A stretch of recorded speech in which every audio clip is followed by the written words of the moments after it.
Bonjour, je m'appelle Bruno Lévesque. Je suis enseignant dans le département ici depuis 9 ans. Donc, j'enseigne l'ébénisterie et la finition de meubles là, pour le CFP Neuchâtel. Principalement, dans les années 90, on avait une école sur Masson, le boulevard Masson. Ça a été transféré ici depuis 98, donc l'école a été bâtie. Donc, ça va faire bientôt 20 ans qu'on est ici. On fonctionne avec le programme d'ébénisterie depuis ces années-là, donc c'est un programme de 2 ans qu'on donne généralement. C'est soit un groupe en continu ou soit un groupe en régulier qu'on va appeler. Donc, ça veut dire que généralement, on a tout le temps un groupe qui commence au mois d'août et un groupe qui commence au mois de janvier pour avoir une moyenne d'environ 60 élèves là, par année dans notre programme.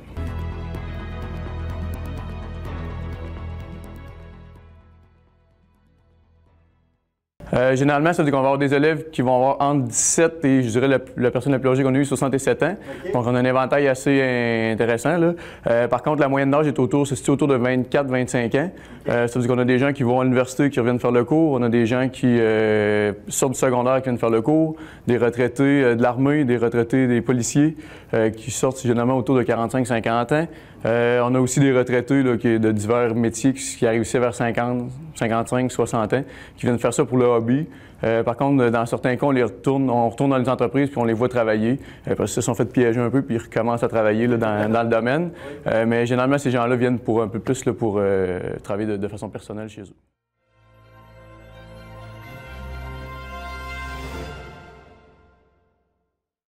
Normalement, c'est un maths, français, anglais de secondaire 4 et les prérequis de base de secondaire 3.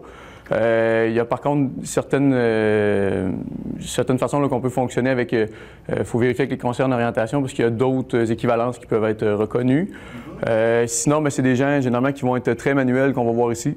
Il y a 2 profils d'élèves qu'on voit. On a des gens qui sont très créatifs, puis on va avoir des gens qui vont être très techniques. Okay. Donc, mais je dirais le lien entre les deux, c'est généralement qu'ils sont très manuels. Donc, les personnes créatives vont souvent nous créer des meubles, nous amener des choses un peu plus design. Et on a d'autres qui vont nous arriver d'autres sur les machines, vont être vraiment techniques, vont aller chercher la précision, monter des gabarits plus compliqués, plus sophistiqués. Fait qu'on a ces 2 genres de clientèle-là, mais le dénominateur commun, c'est vraiment que ça prend des gens manuels là, pour être en ébénisterie, autant pour les machines que pour les outils là, à la main.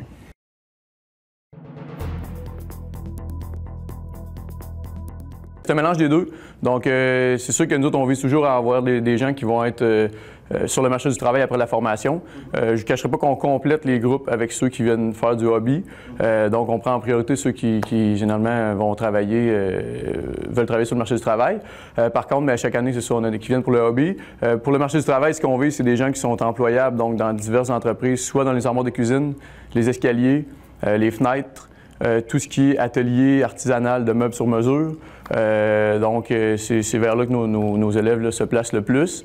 La tendance ces temps-ci, c'est vraiment le mobilier sur mesure. Donc, on a eu une baisse un petit peu dans les dernières années au niveau du mobilier en série. Donc, tout ce qui est table de cuisine, set de chambre, c'est beaucoup parti vers le Mexique, vers l'Asie.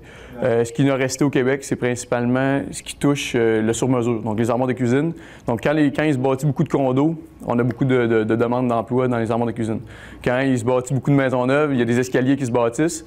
Quand c'est des périodes où les gouvernements subventionnent la restauration patrimoniale, bien, on fait beaucoup de fenêtres traditionnelles. Il y a des fenêtres qui changent, il y a de la menuiserie qui se fait, des boiseries. Donc, fait que ça varie un petit peu selon la conjoncture économique. Puis, il s'agit qu'il y ait une subvention pour les fenêtres, puis on voit qu'il y a des offres d'emploi qui arrivent là, pour nos élèves dans ces milieux-là. On voyait tantôt, vous allez voir des images justement de l'usine, c'est une vraie fourmilière, hein, parce que vous avez 3 groupes qui se promènent en rotation. C'est ça, bien, avec 60 élèves, c'est en moyenne de 20 élèves par groupe. Ça veut dire qu'on essaie d'avoir jamais plus que 2 groupes dans l'usine. Sinon, bien, il y a une rotation qui se fait entre un petit peu de théorie, un petit peu d'atelier, un petit peu de travail sur les machines pour que les 3 groupes ne se rencontrent pas là, dans le département. En moyenne, ce qu'on fait, nous autres, c'est environ 1 heure de théorie pour 5 heures de pratique. Donc, tout est sous forme de projet. Donc, à ce moment-là, ça veut dire que le matin, généralement, on lance les consignes, on donne les plans, on donne les informations. Une fois que c'est fait, bien, les élèves s'en vont dans l'atelier puis commencent à fabriquer ce qu'on a donné comme information. Ouais. Généralement, en revenant l'après-midi, on refait un petit retour là-dessus, on regarde comment ça fonctionne, qu'est-ce qui s'est passé, qu'est-ce qui a bien été, pas bien été. Les élèves repartent à ce moment-là dans l'atelier puis continuent à travailler pour le reste de la journée. Il y a des parties dans la formation, exemple au début, qu'il y a plus de théorie un petit peu, forcément parce qu'il y a plus de cours à donner au niveau des choses, des cours de dessin, des cours d'identification de bois, de quincaillerie, d'assemblage, ces choses-là. Une fois que ça c'est fait, bien là, on tombe dans une partie du programme où il y a beaucoup plus de pratique. Donc, ça veut dire que nos élèves, là, présentement, qui sont sur la fin de la formation, bien, ils font des journées, là, ça fait 3 semaines qu'ils sont dans l'atelier. Donc, oui, on fait un petit meeting le matin, on fait des petites réunions, des petites informations, des démonstrations parce qu'il y a un paquet de choses, mais ils sont en atelier principalement là, pour toutes les journées.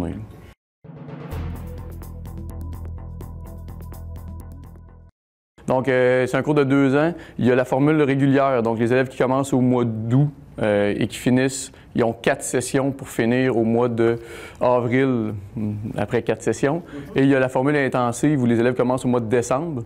On condense l'été, donc il n'y a pas plus d'heures de cours, il n'y a pas moins de vacances, il y a autant de semaines de relâche et autres, mais c'est le congé d'été qui est coupé. Okay. Donc à ce moment-là, on a un congé d'été plus court et les élèves réussissent à faire la formation sur 3 sessions au lieu de faire sur 4 sessions.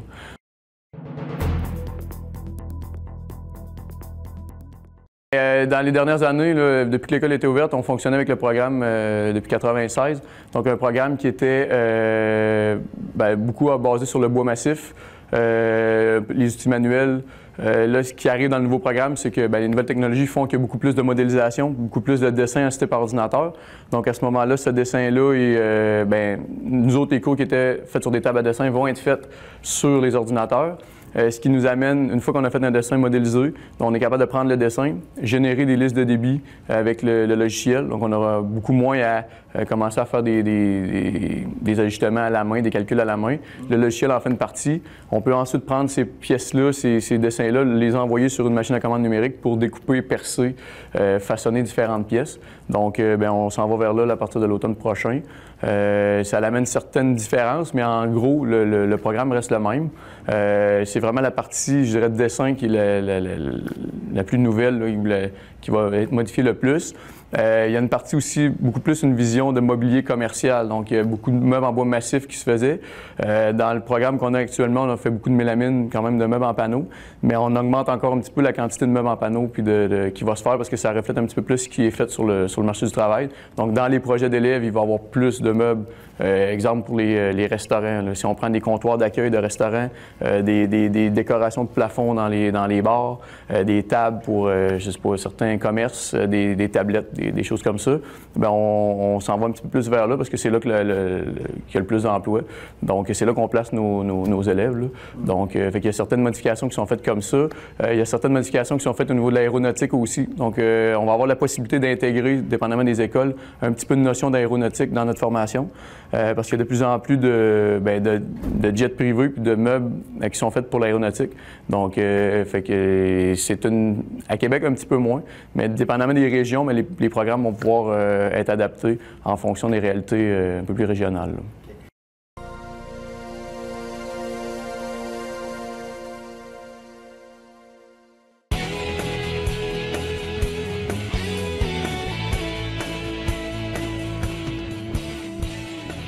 Dans le programme actuel, on a 26. Quand ils vont être refondus, on va avoir 21.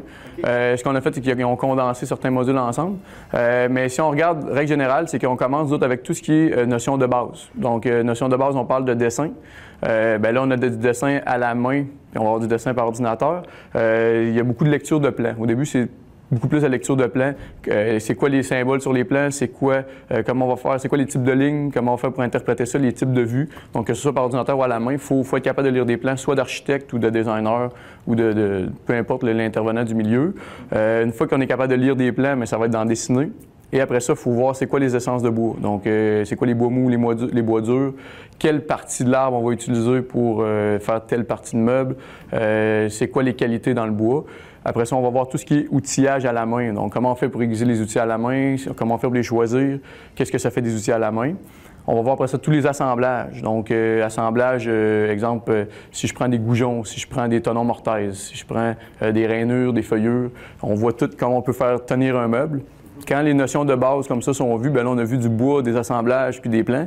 Bien là, on commence à fabriquer des pièces. Donc, on a un module où on va voir comment fabriquer, comment je fais, avec quelle machine je vais découper en rond, avec quelle machine je vais poncer, avec quelle machine je vais ajuster les différents éléments, faire le logement de différentes quincailleries.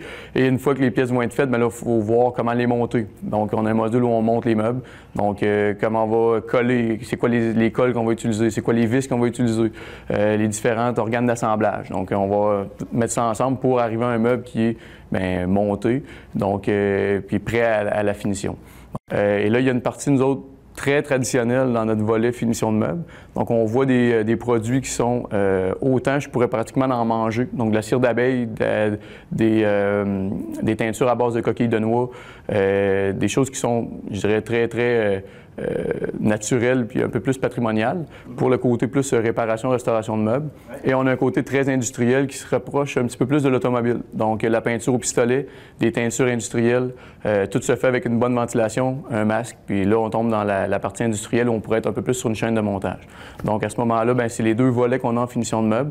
Donc, les élèves préparent les meubles, font la finition sur les meubles, puis bien, pour être capable d'avoir un meuble qui est vendable, là, si le final de tout ça. Justement, ça va nous permettre de passer à ce qu'il y a autour de toi. Parce que tu as parlé beaucoup d'éléments. C'est pour ça d'ailleurs qu'on a Sico à côté, justement, pour ouais, ben on a un sélecteur de couleurs parce que souvent, ce qu'on a besoin, c'est que les élèves cherchent une couleur. Puis là, on se dit, ben là, ils nous disent, bah oui, un bleu comme le bleu là, que je vois sur le mur de telle place, de telle. Ben, avec un sélecteur, on est capable de dire un petit peu plus, OK, c'est telle couleur qu'on veut. Fait que c'est ça, en finition, ben, on va aller chercher là, les différentes colorations. C'est sûr que nous autres, on a un module uniquement de 60 heures. Donc, on voit une base en finition. Ceux qui veulent faire approfondir un petit peu la finition vont aller faire le DEP qu'on a ici aussi à l'école.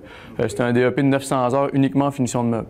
Donc là, à ce moment-là, il y a des élèves, nous autres, qui vont faire le DEP ici, en ébénisterie, qui font leurs 2 ans, puis après ça, ils vont faire l'année en finition de meubles. C'est pas une spécialité, c'est 2 DEP complètement séparés, qu'on peut faire un avant l'autre, là, mais qui sont très complémentaires, là. Moi, le premier, j'ai fait les deux, là, parce qu'en ébénisterie, on voit vraiment la base, mais quelqu'un qui voudrait faire plus de finition pourrait faire le DEP en finition de meubles par la suite.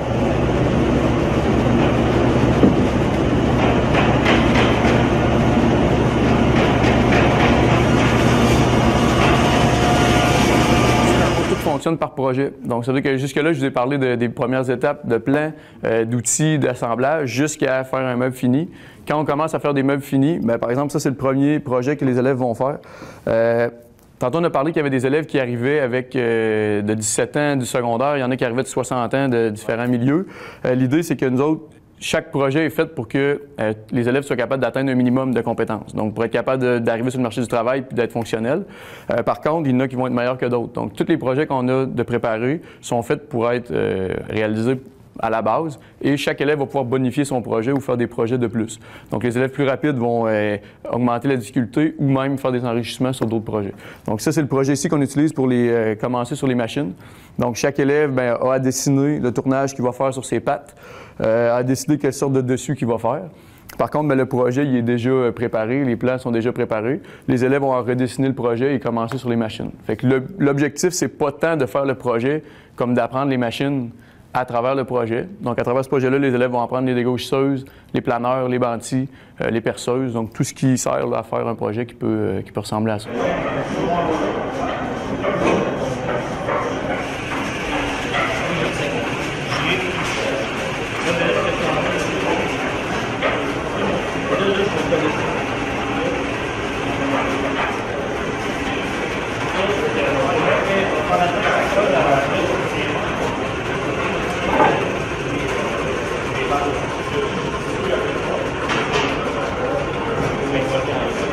On a un enseignant par groupe, généralement, puis par module, on est à peu près toujours 2 enseignants. Donc, un qui fait le cours principal, puis un qui vient aider.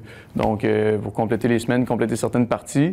La façon qu'on fonctionne ici, c'est qu'on n'a pas nécessairement de groupe attitré ou de cours attitré. Par contre, chaque enseignant va aller... moi, par exemple, je suis meilleur en finition de meubles, donc meubles commercial aussi. Fait que généralement, je donne les cours de panneaux, les cours de finition. On a des enseignants qui sont meilleurs en escalier, donc on s'arrange pour qu'ils donnent des cours d'escalier. Donc, chaque enseignants, on va aller chercher le meilleur d'eux autres. On est capable de donner tous les modules, là, mais on y va avec les spécialités de chacun. Ce qui fait qu'on est capable de pousser les élèves là, quand il y en a qui veulent aller un petit peu plus loin, on est capable de les pousser pour répondre à leurs questions, là, pour les rendre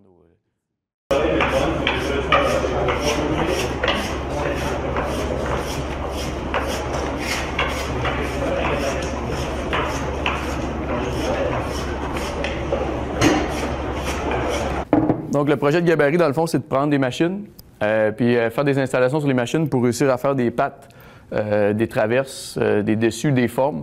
Donc, pousser la machine un petit peu plus loin en faisant une installation par-dessus pour faire une pièce qu'on va soit répéter plusieurs fois, soit que c'est une pièce qui est particulière. Donc, fait que le cours de gabarit, c'est ce qu'on vise, une 60aine d'heures. Dans ce cours-là, bien, ça veut dire que ici, par exemple, la patte est galbée. Bien, ce qu'on veut, c'est faire le bon galbe et on veut que le galbe soit pareil sur les 4 pattes. Donc, à ce moment-là, il faut faire une installation pour réussir à monter ça. Et une fois que c'est fait, bien, ça veut dire que l'élève, nous autres, ce qu'on oblige, c'est de faire au minimum cette table-là.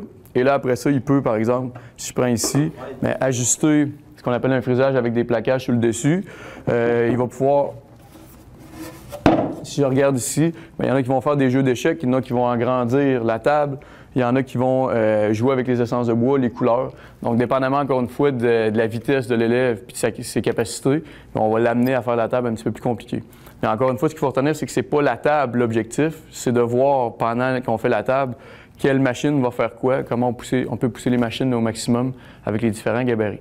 Donc, je vous parle un petit peu aussi de frisage. Oui, c'est ça. Mais tantôt, je parlais de frisage et de plaquage. C'est-à-dire que dans les premières formations, les élèves ont à identifier ou à reconnaître les différentes essences de bois et les différentes façons de travailler le plaquage. Donc, on a une formation pour plaquer des meubles. Donc, plaquer, c'est quoi? C'est de prendre une feuille de bois qui a environ 1 mm d'épais, de la déplier sur le meuble pour arriver à faire une forme géométrique ou un agencement qui est intéressant. Alors, les frais d'inscription, ça comprend les outils, les documents. Le reste des outils est prêté par le magasin et des bénisteries, un peu comme une bibliothèque, mais avec une carte étudiante. À ce moment-là, bien, les élèves ont le choix après ça d'acheter ou pas les projets. Donc, un élève qui n'achète pas ses projets, il a payé ses frais d'inscription, puis c'est tout ce qu'il paye dans la formation. Ceux qui veulent acheter les projets, bien, à ce moment-là, bien, si par exemple on fait cette table-là, bien, l'élève paye 20 $ puis il part avec la table. Donc, s'il ne veut pas la table, bien, il nous laisse la table ici, puis d'autres, on le revend dans des bazars qu'on fait, là. Donc, fait que, généralement, les élèves qui réussissent bien les meubles achètent les meubles. Ceux qui réussissent moins bien les meubles, bien, souvent, vont nous le laisser. Donc, on espère que le meuble suivant va être un peu mieux. Donc, fait qu'en gros, c'est comme ça, là. Fait que le fait d'avoir l'école de sciage nous aide pas mal là, pour que les élèves, on vend le prix du bois au prix qu'on le paye à l'école, là. Donc, c'est au moins la moitié du prix, là, sinon plus, là. C'est un exemple, ça, de meubles en panneaux. Donc, tantôt, on disait que dans le nouveau programme, il y avait de plus en plus de panneaux de mobilier commercial. Donc, ce meuble-là, il a l'air d'être en bois, mais si on regarde comme il faut, bien, c'est en plaqué. Donc, c'est-à-dire que tous les panneaux des caissons, c'est tout du plaqué peint. Par contre, toutes les parties courbes, on va venir agencer des moulures pour donner l'aspect bois. Donc, ça veut dire que bien, c'est ce qu'on voit le plus souvent là, dans les magasins maintenant. Ouais. Souvent, même les vendeurs vont vous dire que c'est des meubles en bois. En réalité, bien, c'est juste camouflé, là. Donc, si on décortiquait tout ça, bien, ici, il y a la porte qui est en bois, il y a les moulures, puis le reste, c'est tout en plaqué. Donc, fait qu'on s'en va de plus en plus vers ça. Ça ne veut pas dire qu'on a moins... qu'on travaille plus le bois massif, mais ici, il y a beaucoup de parties quand même qui sont travaillées, qui sont moulurées. Toutes les moulures, les élèves apprennent à faire ça, mais c'est adapté à la réalité qu'on voit un petit peu plus. C'est plus rapide à fabriquer. Les matériaux, c'est plus des panneaux que du bois brut qu'on va utiliser, mais ça fait quand même des meubles qui sont intéressants, là.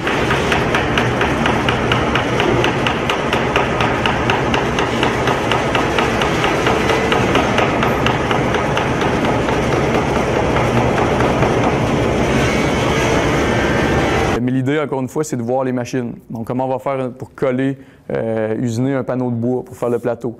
Comment on va faire pour faire les assemblages. Donc, des tenons, des mortaises, des queues d'aronde. Donc, c'est de voir toutes les opérations pour arriver à faire un meuble qui se tient et qui est vendable. Donc, c'est souvent la question, est-ce que ce meuble-là est vendable? S'il est vendable, OK, je pense qu'on commence à être au début de la réussite. Si ce meuble-là n'est pas vendable, c'est qu'il faut travailler encore.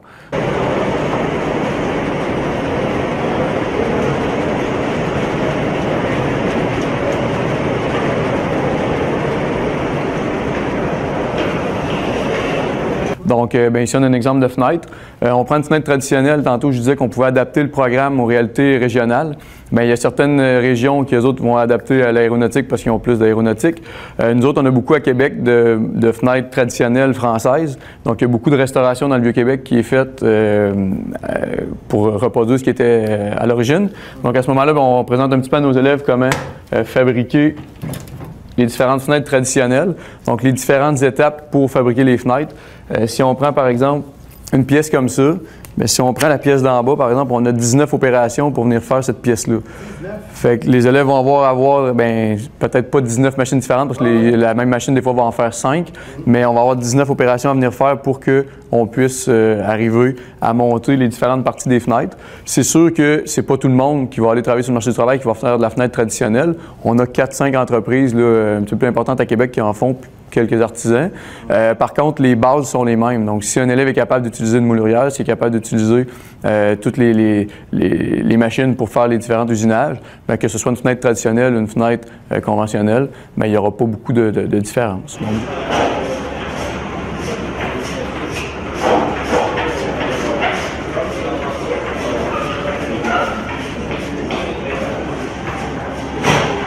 bonjour, je me présente Vicky Durand. Je suis étudiante au CFP de Neuchâtel pour ébénisterie. Je viens de Québec. J'aime beaucoup travailler manuellement, faire les choses, construire des choses. Depuis toute petite, j'aime fabriquer, travailler de mes mains. Alors, j'ai voulu venir faire des meubles, faire la fabrication esthétique. Est-ce que tu as suivi un stage ici d'un jour? Comment ça a fonctionné ton entrée ici? En fait, j'ai commencé avec une technique au cégep. Puis dans ma technique, on a travaillé de nos mains, puis j'ai voulu vraiment pousser plus ce côté-là de ma technique, de ma formation. Alors j'avais pensé à ébénisterie, qui est un cours qui m'intéressait beaucoup, puis pour pouvoir fabriquer davantage, pour pouvoir pousser plus ma technique, pour savoir comment fabriquer vraiment. Alors je suis venue ici, j'ai pas fait élève d'un jour, je suis vraiment juste venue de mon propre envie. De pouvoir faire tellement de choses avec juste une pièce de bois, pouvoir faire du tournage, pouvoir faire un meuble qui est tellement différent de la pièce qui a commencé au début, c'est passionnant. Puis comment tu trouves le cours à date? Ça fait quand même un petit bout t'es ici? Oui, j'ai commencé en août tout simplement. J'ai commencé, puis c'est sûr que c'est plus théorique au début, mais là on commence à toucher le bois, puis c'est super le fun. On commence justement au tour à bois qui est super, qui fait des pièces différentes d'un cube, puis ça vient en rond. C'est super le fun à commencer dans le vrai. As-tu commencé à penser à ce que tu veux faire plus tard? Est-ce qu'il y a des choses qui te passionnent plus jusqu'à présent? J'aimerais vraiment ça pouvoir... j'aime beaucoup créer, mais j'avais pensé toujours faire la création pour des maisons, des armoires, des meubles, des tables. C'est ce que j'aimerais faire. Pour le moment, c'est vraiment le tournage, vu que j'ai vraiment touché à ça. Mais les meubles, ce qui est un peu de sculpture, travailler davantage de mes mains vraiment avec les gouges et tout, c'est super intéressant. Je vous dirais que c'est une formation super intéressante. C'est sûr qu'au début, comme tout cours, on commence avec de la théorie, on commence avec beaucoup de matière à apprendre avant de faire quoi que ce soit. Mais si vous avez le goût de toucher un peu au bois, de toucher à tout ce qui est l'univers de l'ébénisterie, je vous dis go à fond, ça va être super le fun, vous allez aimer ça.